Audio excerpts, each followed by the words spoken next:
I got introduced to the band mostly through soundtrack work that you've done with the Scream soundtracks. And see, I saw before that you did a song for the sequel to Van Wilder. I always see a lot of Everclear songs in soundtracks. Is that something that you kind of do purposely because you want to be part of the projects, or is it more to do with wanting to just get your music out there? Well, it's a little bit of both.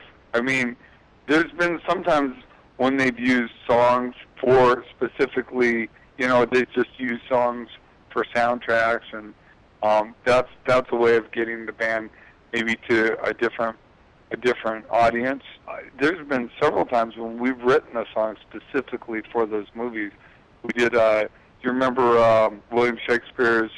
Baz Luhrmann did Shakespeare's Romeo and Juliet. We did a song for that, and it's really funny. It was a song called "Local God," and in the States, it wasn't a single here, and I just thought it was a soundtrack, track. And when we got to Australia, the head of EMI down there was like looking at our set list at soundcheck and going, "Well, where's Local God? You got to play Local God." I go, "Why? It's just a soundtrack." He goes, "No, man, it's been a #1 song down here for 6 months. Wow. You have to play that song." I'm like, "Oh, okay, we'll have to figure it out." Because we weren't playing it, so we had to kind of learn it on the spot. But the swing for the Scream 2 soundtrack, was that written for the film? That song was actually, what's really funny about that song? The music was recorded for so much for the Afterglow, or actually I think for Sparkle and Fade, but we never did anything with it. And then when they asked us for a song, I wrote the lyrics to that song. And I had been working on the lyrics. It wasn't written specifically for that scene in the movie, but I wrote the lyrics to that song because it's just stuff going on in my life, and it was that kind of song I wanted to just write that song about, how just being accountable. It's one of those things that men especially tend to have a hard time doing, and that I could do it in the song. Now I can do it in real life. Back then I could just do it in the song. Kind of sad. There's an acoustic version of that song kicking around. I don't know if you've ever heard that. No, actually, I was going to stick my neck out. That is my favorite Everclear song, but it hit me right at the right time in my life. I was just starting high school, and then I was like, this is it still is. It's like on my iPod, so I wanted to ask you a question about that. What's the future for the band? I mean, with the new album coming out, are you still looking into branching out into acting? The last thing I saw you in was I was looking through the channels, and you were on Nickelodeon. Oh, yeah, we did the Ned's Declassified. Yeah, actually, I've been doing a lot of acting in indie movies, and I've got a bunch of auditions coming up. And basically, I want to make movies. I want to write, direct movies.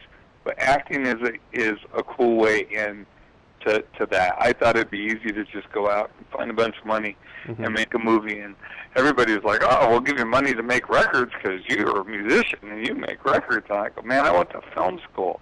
I can make a movie. I made all my videos." No, they weren't sold on it. So I'm writing. I'm doing a lot of stuff. The next album, how much of it is complete? How much is what? How far along are you with the next album? Oh, we haven't recorded it yet. We've got about 15 songs that we're working on, and I keep writing new songs all the time. So it's going to be amazing. It really is. It's going to be the best record I've ever written. Because I'm taking so much time to do it. I'm writing on the road. I'm writing everywhere.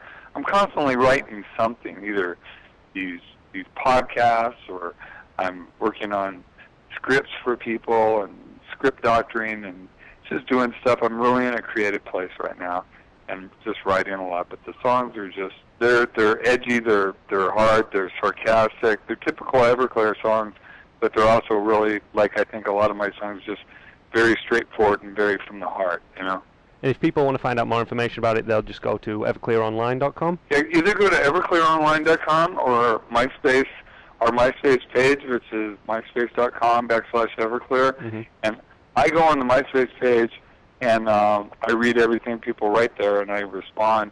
And if you go to our Facebook page, Freddie, our bass player, reads that stuff and responds there as well.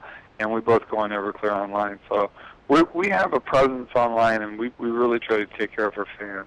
Yeah, I was impressed with Everclear Online. There's like a blog on there that seems to be, usually a lot of bands just kind of keep up a website as a flyer, but you can tell that you guys really kind of doing it for the fans. Thank you for saying that. I mean, one of the things that we really try to do, especially in Texas last time we were, is activate our street teams. And usually when labels do street teams, they don't follow through on stuff. They don't do anything. Our thing was we were doing it ourselves, me and Freddie, and someone from our management to do the hard work of selling that, actually sending out flyers. And it was amazing how many more tickets we were selling and how many people found out about it. I really feel like Everclear has a really strong following. People need to hear about it. And the traditional ways of promotion that worked 10, 15 years ago, they don't necessarily work today. I'll tell you something that will work. Another college radio CD. We've got a college radio CD by Everclear. I think it's an old CD that the assistant. Of the covers? Yes, we have that. We have that copy. So I'm going to be playing some of that later on. Oh, cool. Well, we put out a record with a lot of those tracks and some more tracks on it called The Vegas Years a couple of years ago. Put that out on Capitol, and that was just a bunch of covers. And if you grew up in the UK, there's a lot of songs there. There's like a cover of a Yaz song that's pretty obscure called Bad Connection. It was on upstairs at Eric's. And it was a synth pop song the way they did it. The way we do it is a full-on punk rock song. So it's pretty interesting. That might be on that college radio only CD. So what I'll do is I'll wrap it up right there. It's Art Alexakis. I hope I'm saying that right. Alexakis, very close. Sorry. And you're going to be playing on Friday at the Marchesa Hall and Theatre in Austin this Friday at 7 p.m. That's for all ages. The Stockyard Stampede at Fort Worth, which is going to be on Saturday. That's at 11 a.m. Again, it's for all ages. And where are you going to be going to after that? We're planning on recording a couple of shows in August, so there might be a live record out there too, coming in the next few months. All right, I'll be interested in trying to check that, to get people to check that out. Again, that's everclearonline.com. All right, thank you so much, Art, for spending this time talking to me. It's been interesting, to say the least, and it's been a pleasure to talk to you. Well, it's been a pleasure to talk to you. Thank you so much, William. Not a problem. Thank you very much.